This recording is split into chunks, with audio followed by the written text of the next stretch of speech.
The loudspeaker crackled as a final boarding call echoed through the bustling terminal of Dallas Love Field Airport. Near Gate C-12, a tall figure stood out from the crowd. Snoop Dogg, casually leaning back in a chair, his signature shades and a sleek tracksuit catching the eyes of a few passing travelers. He scrolled through his phone, nodding slightly to the beat of music only he could hear. Around him, the airport buzzed with travelers rushing to make their flights. Despite his unmistakable presence, Snoop had mastered the art of blending in. But today, that effort was about to be tested. A gate agent, an older man with sharp features and an air of impatience, approached the priority boarding section, his eyes scanning the area. They landed on Snoop, his casual demeanor and laid-back style catching the man's attention. The agent's voice cut through the ambient noise. "Excuse me, sir," he said, his tone laced with suspicion. "Are you sure you're in the right boarding group?" Snoop looked up from his phone, raising an eyebrow above his shades. "Yeah, nephew," he said coolly. "Got my first-class ticket right here." He flashed a smile as he held up his boarding pass. The agent scrutinized him for a moment, his gaze flickering between Snoop's pass and his unmistakable presence. "Can I see your ID?" he asked, his tone still wary. Snoop hesitated, his laid-back demeanor never faltering. He'd been through this kind of scrutiny before. With a slight shrug, he pulled out his ID and handed it over. The agent's expression shifted, but instead of backing off, he seemed to double down. "Wait here," the agent said, turning sharply on his heel. Passengers nearby began to take notice, their whispers a low hum of curiosity. Snoop felt the heat of their stares, but remained composed, his confidence unshaken. Moments later, the agent returned, flanked by a supervisor. The supervisor's expression was stern. "There seems to be an issue with your ticket," he said firmly. "You'll need to step aside while we sort this out." Snoop's calm exterior never wavered. "Issue?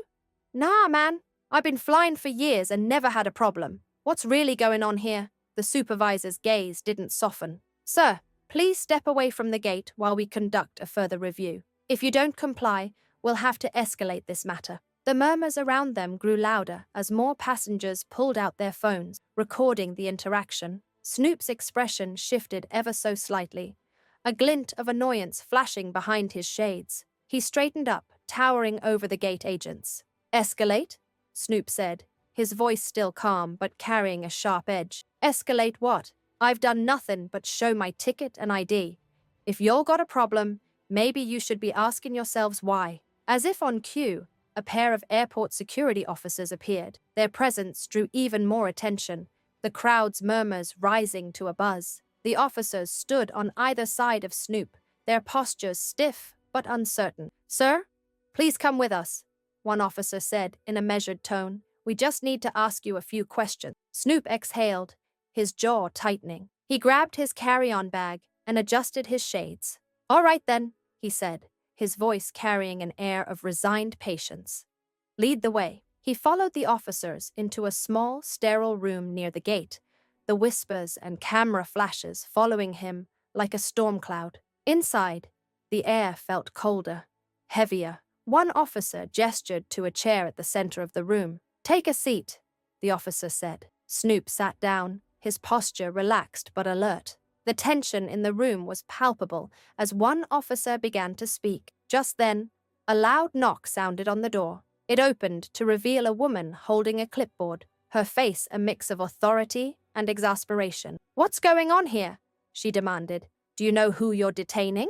The officers exchanged uncertain glances. Snoop leaned back in his chair, a slight grin tugging at the corners of his mouth. "Yeah, let 'em know," he said, his voice dripping with confidence. The woman sighed, clearly irritated. "This is Snoop Dogg. Unless you've got a legitimate reason, I suggest you let him get on his flight before this turns into a PR nightmare." The officers hesitated before nodding reluctantly. "You're free to go," one of them said. Snoop stood, adjusting his bag over his shoulder. "About time," he said with a chuckle. Turning to the woman, he added, "Appreciate you, ma'am." As he walked back toward the gate, the tension began to dissolve. The murmurs turned into cheers from the waiting crowd as Snoop threw up a peace sign. He boarded the plane, his signature swagger intact, leaving behind a story that the airport would be talking about for years to come. Flipping through his passport, "This is ridiculous,"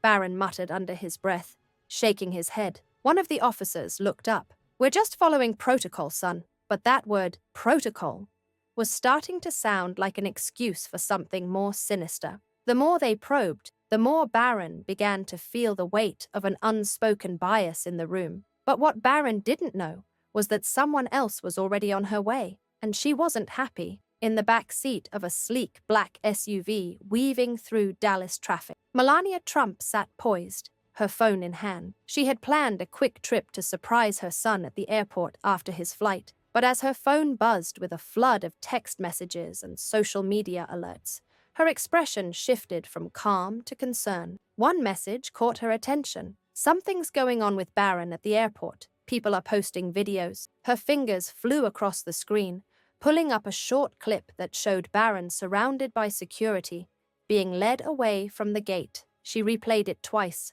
her brow furrowing deeper with each pass. "Driver, please hurry," she said, her voice cool but firm. Meanwhile, back at the airport, Barron sat in a small room, staring at the blank wall in front of him. The officers had stepped out to verify his credentials, leaving him alone to stew in silence. He didn't know who to call or what to do. His hands rested on the table, fingers tapping lightly, a rhythm he didn't even realize he was making. Suddenly, the door opened, and the supervisor from earlier walked in. "We're still working on clearing up the situation," he said, avoiding eye contact. "It shouldn't be much longer." "How much longer?" Barron asked, his tone sharp. "You've had all my information for almost an hour." The supervisor hesitated, mumbling something about procedures before retreating. Barron exhaled in frustration, running a hand through his hair. This wasn't just about a ticket or ID anymore. It felt like something deeper.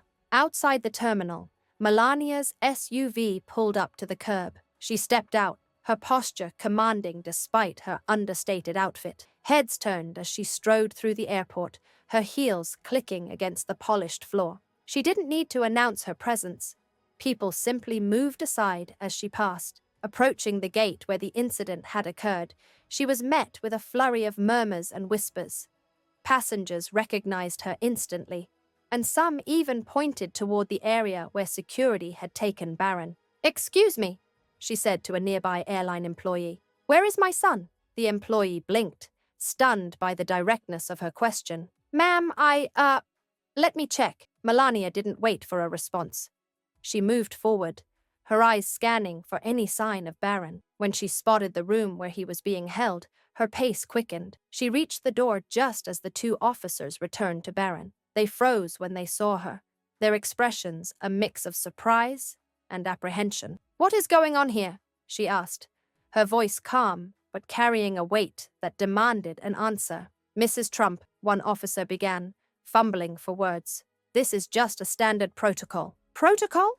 she interrupted, her gaze icy. "You are holding my son in a small room with no explanation. What kind of protocol is this?" The supervisor appeared behind her, his face pale.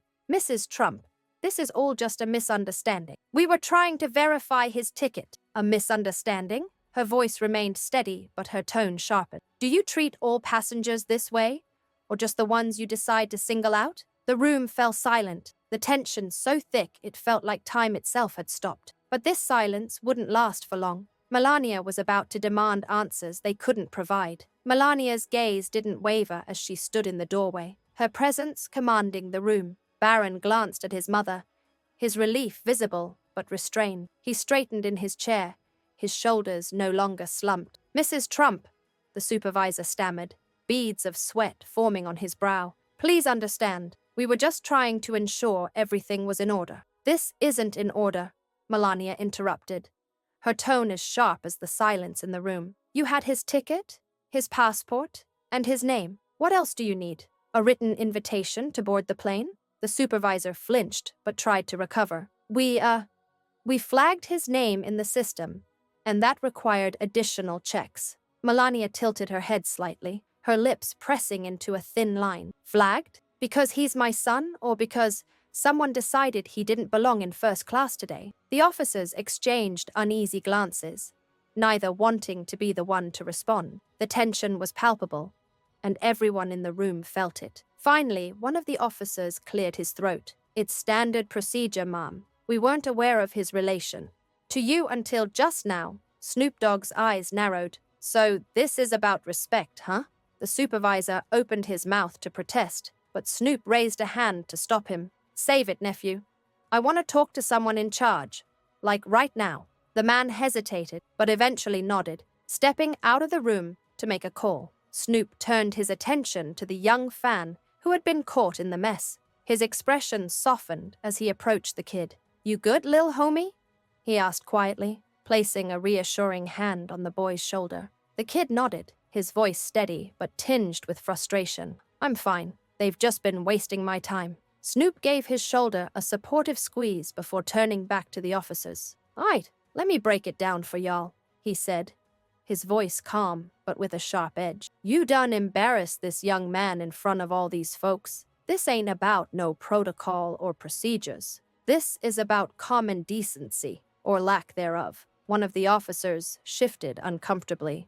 Mr. Dogg, we'll make this right. We'll ensure he boards the next flight. You think this is just about getting on a flight? Snoop cut in, his voice rising slightly for the first time. This is about accountability. I don't want no half-baked apologies whispered in some back office. I want it loud and clear, right where it all went down. The supervisor returned now, accompanied by a higher-ranking airport official. The official extended a hand, which Snoop pointedly ignored. I understand there's been a misunderstanding, the official began. I assure you we'll be reviewing this incident and taking appropriate action. Appropriate action? Snoop echoed, raising an eyebrow. That better include checking the footage and addressing the staff who started this nonsense for no reason. The official paled. We can certainly pull up the footage, sir, Snoop said firmly. And do it now. The room seemed to shrink as everyone waited for the official to act. A few moments later, the supervisor returned with a laptop. The grainy footage showed the kid at the gate, sitting quietly before being approached by the gate agent. It captured the entire exchange, from the unnecessary questioning to the escalating tension that led to the kid being removed. Snoop watched the footage in silence, his face unreadable. When it ended, he turned to the supervisor. You owe this young man a public apology. Of course, the man stammered. We'll address it right away. But Snoop wasn't done yet. This ain't just about an apology, he said. This is about sending a message that nobody, and I mean nobody, should be treated like this, no matter who they are.